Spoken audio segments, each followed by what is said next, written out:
അപ്പോൾ അതാ ഇന്ന് നമുക്ക് ചായ തന്നെ ഇട്ട് രാവിലത്തെ വ്ലോഗ് തുടങ്ങാമല്ലോ. അപ്പോൾ അതാ ചായയൊക്കെ ഇട്ട് എല്ലാവർക്കും മാറ്റി വെച്ചിട്ട് ഞാൻ എൻ്റെ പതിവ് കോഫി കുടിക്കുകയാണെങ്കിൽ കോഫി എന്ന് പറയുന്നത് ഒറിജിനൽ കോഫി അല്ല. ഞാൻ രാവിലെ ഒരു ഗ്ലാസ് പാലാണ് കുടിക്കാറ്, ചായ കുടിക്കാറില്ല. അപ്പോൾ ഈ വെറും പാലിൻ്റെ ടേസ്റ്റ് എനിക്ക് അത്ര ഇഷ്ടമല്ലാത്തതുകൊണ്ട് കുറച്ച് കോഫി പൗഡർ ഇട്ട് ഒന്ന് തട്ടിക്കൂട്ടി കുടിക്കും കേട്ടോ. അതാണ് നമ്മുടെ രാവിലത്തെ കോഫി കുടിപ്പ്. അത് കഴിഞ്ഞിട്ട് ബ്രേക്ക്ഫാസ്റ്റിന് വേണ്ടിയിട്ട് ദോശയും തക്കാളി ചട്നിയാണ്. അപ്പോൾ ഞാൻ അതിന് വേണ്ടിയിട്ട് തക്കാളിയും സവാളയും പിന്നെ കൊച്ചുള്ളിയല്ല വെളുത്തുള്ളിയും കൂടെ ഇട്ട് ഒന്ന് വഴണ്ടാൻ വേണ്ടി വെച്ചിട്ടുണ്ട്. അത് കഴിഞ്ഞിട്ട് ദോശ കല്ല് ചൂടാക്കി ദോശ ചൂടാൻ വേണ്ടിയിട്ട് പോവാണ് കേട്ടോ. ഞാൻ വലിയ ദോശയൊക്കെ ചൂടാന്ന് പറഞ്ഞാണ് ഈ ദോശക്കല്ല് മേടിച്ചത്. പക്ഷേ ഇവിടെ ആർക്കും വലിയ ദോശയോടൊന്നും താല്പര്യമില്ല കേട്ടോ. അഥവാ ഇഷ്ടമുള്ളത് ഏട്ടനാണ്. പിന്നെ ഏട്ടൻ രാവിലത്തെ ബ്രേക്ക്ഫാസ്റ്റ് കഴിക്കാറില്ല, അതുകൊണ്ട് എണ്ണ ഉണ്ടാക്കി കൊടുക്കാൻ പറ്റില്ല. പിന്നെ അൻപിക്ക് വേണ്ടിയിട്ട് ഞാൻ കുറച്ച് നെയ്യൊക്കെ തടവി ദോശ ചൂടാണ്. ചുടുന്നതിൻ്റെ ഇടയ്ക്ക് തന്നെ നമ്മുടെ കറിക്ക് വേണ്ടിയിട്ടുള്ളതും കൂടെ ഞാൻ നോക്കുന്നുണ്ട് കേട്ടോ. അത് കഴിഞ്ഞിട്ട് അതിനകത്തോട്ട് നെയ്യൊക്കെ ഒഴിച്ച് ഞാനൊന്ന് ജസ്റ്റ് ഒന്ന് ഒരെണ്ണം വലിയ ദോശയാക്കി ഒന്ന് ചുട്ട് നോക്കി കേട്ടോ. കുഴപ്പമില്ലായിരുന്നു, ഇളകിയൊക്കെ വന്നിട്ടുണ്ടായിരുന്നു. പിന്നെ അത് കഴിഞ്ഞിട്ട് കറിയിലേക്ക് ഞാൻ കാശ്മീരി മുളക് പൊടിയാണ് ഇട്ട് കൊടുക്കുന്നത്. കാരണം അൻപിക്ക് അത്ര എരി പറ്റില്ല, അതുകൊണ്ട് തന്നെ ഞാൻ കാശ്മീരി മുളക് പൊടിയാണ് ഇട്ട് കൊടുക്കുന്നത്. അത് കഴിഞ്ഞിട്ട് അതൊക്കെ കഴിച്ച് കഴിഞ്ഞിട്ട് ഞാൻ ഉച്ചക്കത്തേക്ക് ലഞ്ചിനുള്ള നോക്കുകയാണ് കേട്ടോ. അപ്പോൾ ഇന്ന് നാടൻ ലഞ്ചാണ്. കാരണം എന്താ ചട്ടിയിലാണ് കേട്ടോ വെക്കുന്നത്. ഞാൻ പുതിയ ചട്ടി വാങ്ങിച്ചിട്ടുണ്ടായിരുന്നല്ലോ, അപ്പോൾ അതൊക്കെ ഉൾക്കാടിക്കണ്ടേ നമുക്ക്, അതുകൊണ്ട് തന്നെ ഞാൻ ചട്ടിയിലാണ് ഇന്ന് ലഞ്ച് വെക്കുന്നത്.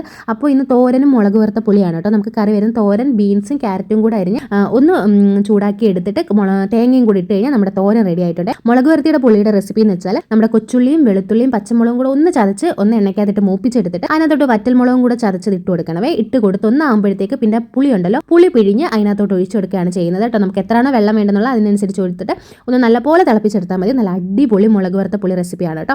ഒന്ന് ട്രൈ ചെയ്ത് നോക്കണേ. അത് കഴിഞ്ഞിട്ട് നമ്മുടെ അൻവിക്കുട്ടൻ വന്നിട്ടുണ്ടായിരുന്നു. അൻവി എടുത്ത് കാര്യമൊക്കെ പറഞ്ഞ് കുറച്ച് നേരം എടുത്ത് സ്നേഹിച്ച് കഴിഞ്ഞപ്പോഴത്തേക്ക് നമ്മുടെ അമ്മൂമ്മ വന്നിട്ടുണ്ടായിരുന്നു. അമ്മൂമ്മയ്ക്ക് എന്തോ ആധാറിൻ്റെ സംശയം ചോദിച്ച് വന്നതാ, അത് പറഞ്ഞു കൊടുത്തിട്ടുണ്ട്. അതൊക്കെ കഴിഞ്ഞിട്ട് നമുക്ക് ആ കൊണ്ടാട്ടം കൂടെ ഉണ്ടാക്കണം. നമ്മൾ പാലക്കാട് നിന്ന് പാവയ്ക്കും മുളകും കൊണ്ടുവന്നിട്ടില്ലേ, അപ്പോൾ അതൊക്കെ ഉണങ്ങി നല്ല സെറ്റായിട്ട് കിട്ടിയിട്ടുണ്ട് കേട്ടോ. അപ്പോൾ അത് നമുക്ക് വറക്കണം. അതിന് മുന്നേ പപ്പടം കൂടെ വറക്കണം. അൻവിക്ക് പിന്നെ പപ്പടം എന്ന് വെച്ചാൽ ഭയങ്കര ഇഷ്ടമാണ്. അപ്പം ചോറ് കഴിക്കാനായിട്ട് പപ്പടം കൂടെ വറക്കണം. കൊണ്ടാട്ടം മുളകിന് നല്ല ടേസ്റ്റ് ആയിരുന്നു. കാരണം 2-3 ദിവസം തന്നെ തൈരിലിട്ട് ഉണക്കി എടുത്ത മുളകായിരുന്നു. അതുകൊണ്ട് തന്നെ നല്ല ടേസ്റ്റ് ആയിരുന്നു. പിന്നെ നമ്മുടെ ഈ വീഡിയോയിൽ ഇന്ന് കൊടുത്തേക്കുന്ന പ്രോഡക്ട്സ് ഒക്കെ ഞാൻ ലിങ്ക് ഇവിടെ കൊടുത്തേക്കാമേ. കാരണം നല്ല ഐറ്റംസ് ആണ്, നല്ല ക്വാളിറ്റി ഐറ്റംസ് ആണ് എല്ലാം. ഞാൻ ക്ലീനിങ് വീഡിയോയിൽ എല്ലാവരും ലിങ്ക് ചോദിച്ചിട്ടുണ്ടായിരുന്നു കേട്ടോ. എന്തായാലും ഞാൻ ഇതിൽ കൊടുത്തേക്കാം. നല്ല ക്വാളിറ്റി ഐറ്റംസ് ആണ്, ആവശ്യമുള്ളത് എന്തായാലും ചെക്ക് ചെയ്ത് വാങ്ങിച്ചോളൂ. പിന്നെ അത് കഴിഞ്ഞിട്ട് ഞങ്ങളിതാ പപ്പടവും മുളകും പാവയ്ക്കും ഒക്കെ വറുത്ത് കഴിഞ്ഞിട്ട് ഞങ്ങൾ പിന്നെ ചോറ് ഉച്ചയായപ്പോൾ കഴിച്ചു കേട്ടോ. അപ്പോൾ ഇത്രയേ ഉള്ളൂ നമ്മുടെ ഇന്നത്തെ വീഡിയോ എന്ന് പറയുന്നത്. ഇഷ്ടപ്പെട്ടാൽ മറക്കാൻ ലൈക്ക് ചെയ്തേക്കണേ. പിന്നെ ചാനൽ ആദ്യമായിട്ട് കാണുമെങ്കിൽ സബ്സ്ക്രൈബ് കൂടെ ചെയ്യണം കേട്ടോ. നിങ്ങളുടെ അഭിപ്രായങ്ങൾ എന്തായാലും കമൻസിൽ പറയണേ.